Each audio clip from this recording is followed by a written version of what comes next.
Be me 23, waitress. Not my career. Just a job to pay the bills while I figure things out. I'd say I'm reasonably attractive. I take care of myself. I have a good group of friends. Life is pretty normal. The restaurant I work at is one of those mid-tier chain places. Always busy, always some drama. The staff is a mix of people like me, career servers, and a few quiet types who just clock in and clock out. One of these guys was Henry. Henry was probably my age, maybe a year or two older. He was one of the bussers, always quiet, always on time, a bit overweight, wore glasses, and had this perpetually shy look on his face, like he was apologizing for taking up space. He was a genuinely nice person, though, the kind of nice you don't really notice until you think about it. He'd always be the first to help someone if they dropped a tray of glasses, never complained about getting a bad section, just did his work. To be honest, I barely registered him as a person. He was just part of the background, like the kitchen doors or the soda fountain. My friends and I, the other waitresses, we were in our own little world. We'd gossip about customers, complain about the managers, talk about our dating lives. Henry was never part of that. He was just there. I never treated him badly, but I definitely looked down on him. It was an unconscious thing. He was at the bottom of the social ladder, and I was somewhere comfortably in the middle, maybe a little higher. That's just how my brain sorted people. The whole thing started a few months back, maybe late spring. It was a slow Tuesday night. A few of us were crammed in the back staff room during a lull. I was on my phone, scrolling, half listening to my friends Jessica and Chloe talk about some guy from the night before. Henry was at the little table with one of the dishwashers, eating some leftover breadsticks. They were talking quietly, but the room is small, so you can't help but overhear. The dishwasher asked him something about dating. Henry let out this heavy sigh, the kind of sound that's more tired than sad. He started talking about some girl he'd been messaging on a dating app for a week. He said she seemed really great. They liked the same shows, same music. He was genuinely excited. He mentioned they were finally supposed to meet up this weekend. But then, yesterday, she sent him this long message. Her laptop had supposedly died right before a huge deadline for a freelance project she was working on. She told him she was in a panic because if she didn't get it fixed, she'd lose the client and couldn't make rent. She asked him if he could possibly lend her $100 just until she got paid on Friday. She swore she'd pay him back the moment they met. I physically rolled my eyes. I couldn't help it. Henry was telling the dishwasher that he felt bad for her, but something felt off. He said a similar thing had happened a few months ago with a different girl who needed money for a vet emergency. He sent that girl the money, and she vanished, blocked his number, unmatched him. He was saying he thought this new girl was different, but he was scared. That's when I cut in. I didn't mean to be as harsh as I was, but the words just came out. I said something like, "You don't actually believe that, do you?" The room went quiet. Henry looked up at me, startled. His face got all red. I didn't stop. I told him it was the most obvious, pathetic excuse I'd ever heard. I asked him if he really thought girls online were that desperate to talk to him that they'd invent these elaborate stories. It was mean, I know that now, but at the time, it felt like I was stating an obvious truth. He tried to defend himself, stammering a little.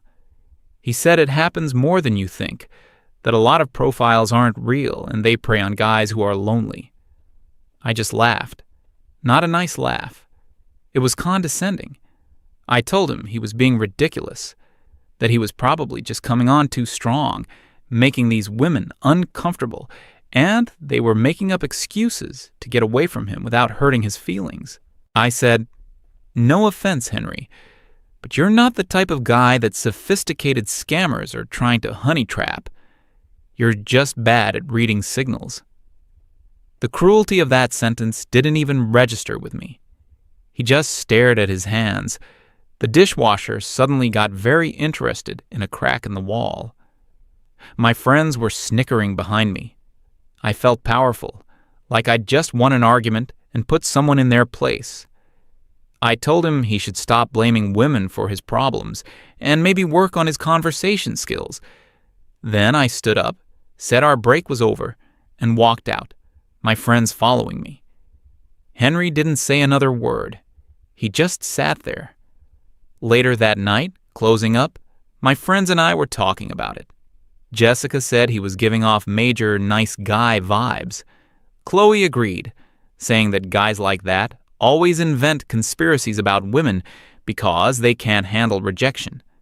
They told me I was totally right to call him out. It was an echo chamber. Everything they said just reinforced my opinion. I felt completely justified. I saw myself as this champion of common sense, and Henry was this delusional guy living in a fantasy world of internet villains. I painted a whole picture of him in my head. A guy who sits in his mom's basement, complaining on forums about how all women are terrible, when in reality, he's just awkward and has no social skills. That was my neat little box for him, and it made me feel secure in my own worldview. A week or two went by. I barely thought about it. I avoided Henry, and he definitely avoided me. The atmosphere was a little awkward, but life went on. That weekend, I was at a friend's place for a small get-together. Mostly my crowd, but also some of my friends' other male friends who I knew, but not super well. We were all just hanging out, having a few drinks. The topic of bad dates came up, as it always does. I thought it would be a funny story, so I brought up the incident with Henry. I told it in a way that made me sound smart and witty, and made Henry sound like a clueless loser. I got to the part about the broken laptop and his theory about scammers. I was expecting all the guys to laugh and agree with me, but they didn't.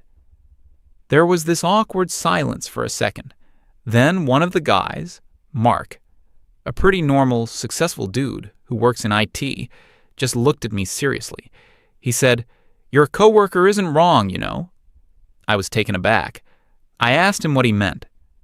Mark explained that it's a huge industry, scams targeting lonely men. He said there are entire call center type operations in other countries that do this. They use stolen photos, create dozens of fake profiles, and have scripts they follow. He talked about how they build a connection for a week or two, create a sense of trust and hope, and then they invent a crisis, a medical bill, a family emergency, a broken-down car. He said the amounts are always small enough to not seem like a huge deal, like $50, $100, $200. Small enough that a guy might think, well, it's worth the risk if she's real. Another guy there, Dave, chimed in. He said his cousin got burned for almost $1,000 over several months by a woman who claimed she was saving up to buy a plane ticket to come see him. He sent money for the ticket, for a visa application, for a new suitcase. Of course, she never showed up. I just sat there, listening. I tried to argue back a little. I said things like, "But you'd have to be pretty dumb to fall for that," and "Couldn't you just tell they were fake?" Mark just shook his head. He wasn't aggressive about it. He was just explaining. He told me that these scammers are professionals. They know exactly what to say. They prey on loneliness. They find men who don't get a lot of attention, and they flood them with affection and validation. They make them feel seen and desired. He said for a guy who hasn't had a date in years, having a beautiful woman give him attention 24/7 is a powerful drug. It makes you ignore red flags. The conversation moved on after that, but it stuck with me. These weren't guys like Henry. These were normal, well-adjusted men that I respected. And they were calmly, factually, telling me that the world I thought I understood didn't work the way I imagined. The seed of doubt was planted. For the first time, I considered the possibility that I'd been completely, arrogantly wrong. But my pride wouldn't let me accept it. I thought, no, they're just talking about extreme cases. Henry is just making excuses. My initial judgment has to be right. I became obsessed with proving it. I needed to know for sure. That's when I came up with the idea for the experiment.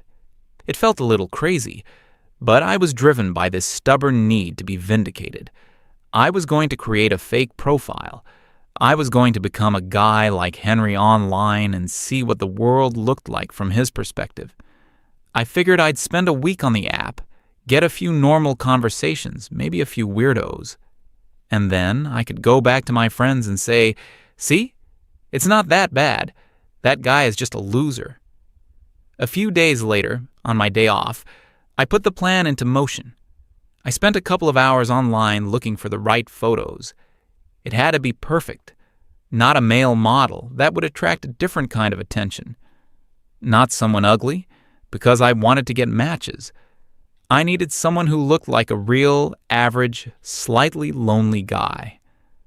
I finally found a set of photos on some obscure public forum. A guy in his late 20s, a bit of a dad bod, thinning hair but a kind, gentle smile. He had a picture of him with a golden retriever. Perfect. He looked like someone who would be genuinely looking for love. He looked like a target. I created a new email address. I downloaded the same dating app Henry had mentioned. I started building the profile. I called him Leo. For the bio, I tried to channel everything I imagined Henry would write. I kept it simple, sincere, and a little bit vulnerable. Just a regular guy who works a lot. Enjoy video games, hiking with my dog, and quiet nights in. Tired of the bar scene and hoping to find a real connection with someone kind. Not great at these things, but giving it a shot. I cringed as I wrote it, but it felt authentic. I selected the best photos of my fake man, uploaded them, and set the preferences. My heart was pounding a little. It felt like I was some kind of undercover agent about to go on a secret mission. I sat back, looked at the completed profile, and took a deep breath. I swiped right on a few dozen profiles to get the ball rolling. Then I put my phone down, telling myself I'd check it in the morning. It didn't even take 5 minutes. My phone buzzed. "You have a new match." Then it buzzed again. And again. Before I went to bed that night, Leo had over 20 matches. I felt a strange mix of excitement and dread. I opened the app the next morning while my coffee was brewing. The notification number was ridiculous. Over 50 matches, dozens of messages waiting. For a second, a weird sense of pride washed over me. My fake profile was a success. I felt like I had cracked some code. Then I started reading the messages. It was a flood of "hey," "hi," "cute dog," and other generic openers. I decided to engage with a few who seemed the most normal.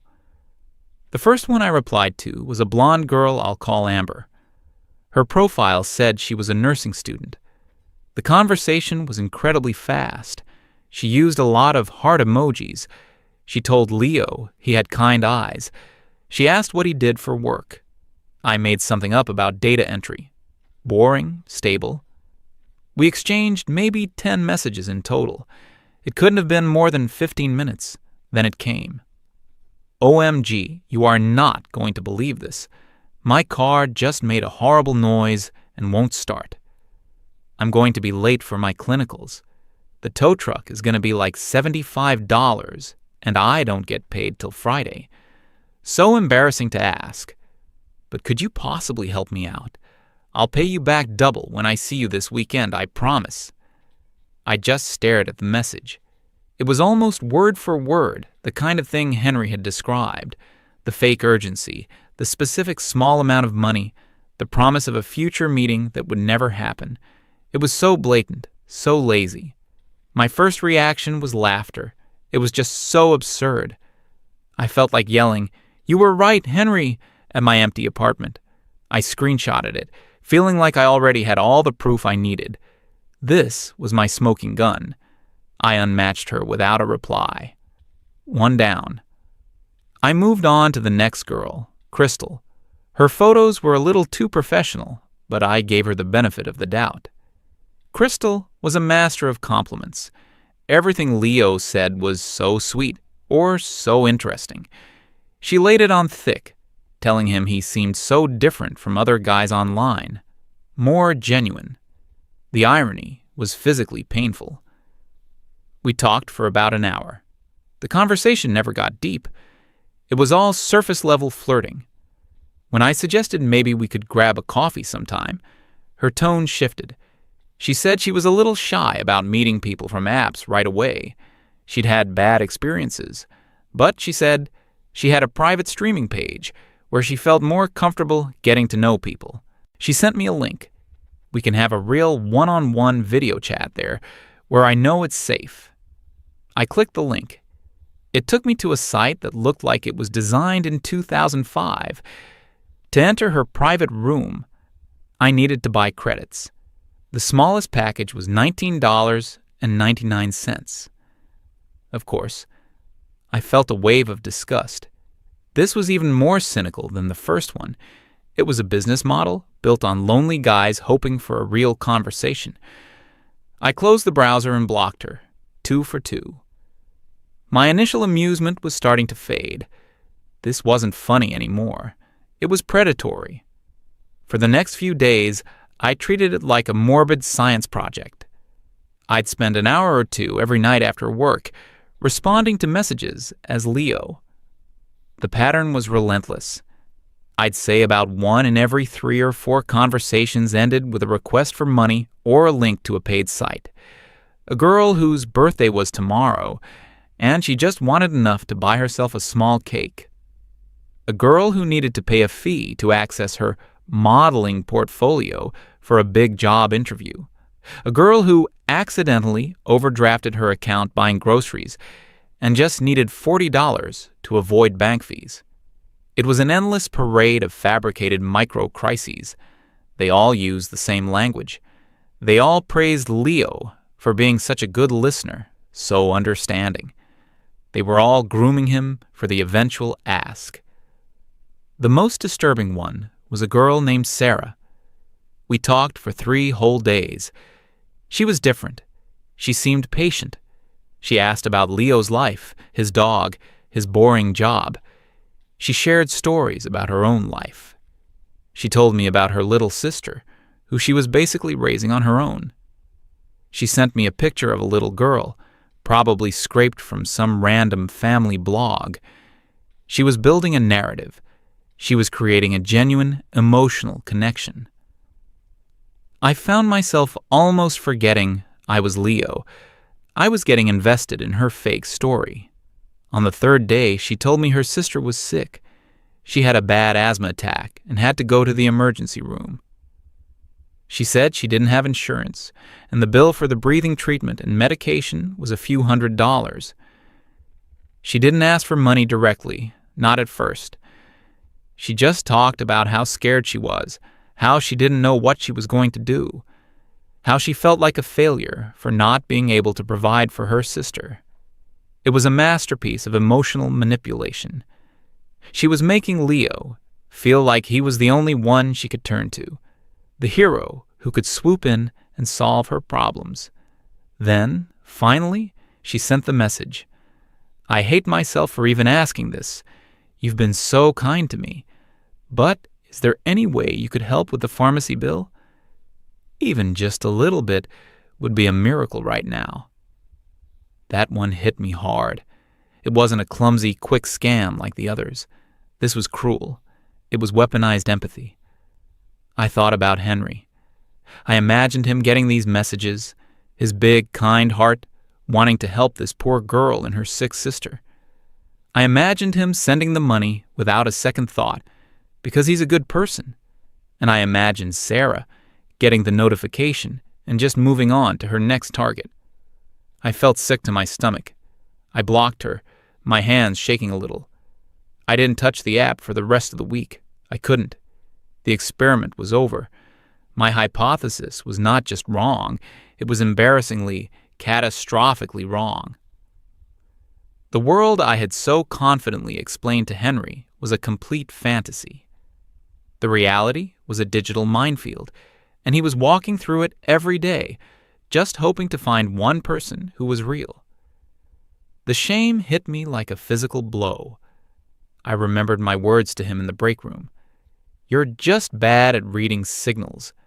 Nobody is trying to scam you. Stop blaming women for your problems. Every syllable echoed in my head, dripping with my own arrogance and ignorance. I hadn't just been wrong. I had been cruel. I had taken his genuine hurt and vulnerability and used it to make myself feel superior in front of my friends. I had kicked a man who was already down. For what? For a cheap laugh and a feeling of being right. The next day at work was torture. I saw Henry by the bus station, clearing trays. He had his head down, working methodically, lost in his own world. He looked so harmless, so tired. My chest tightened. I felt an overwhelming urge to go over there, to tell him everything, to say, Henry, I am so sorry. You were right. I was a complete idiot, and what I said to you was horrible. I took a step towards him, but then I saw Jessica and Chloe at the server station, watching me. I saw the other staff moving around. My entire body froze. What would I even say? How do you admit to something like that?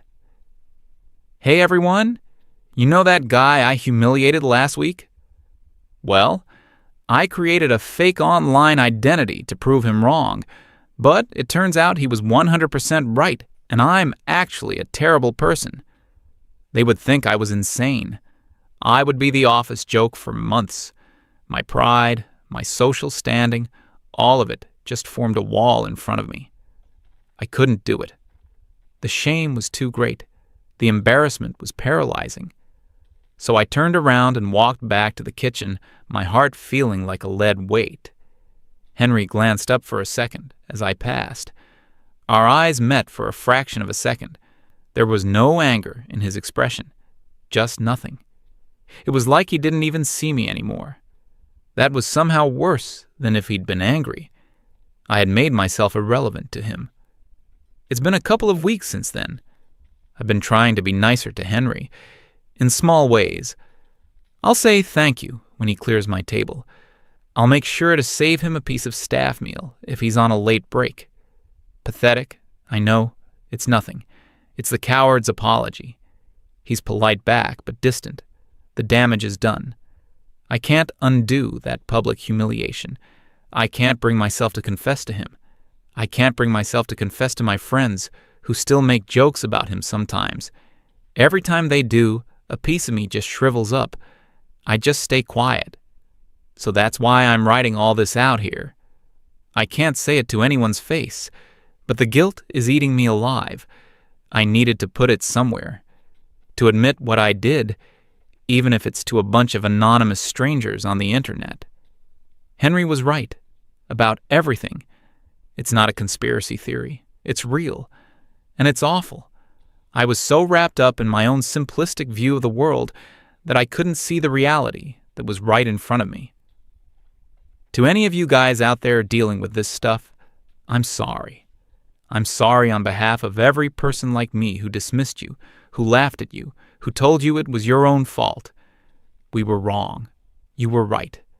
And Henry, if by some 1 in a billion chance you ever read this, I'm sorry. I truly am.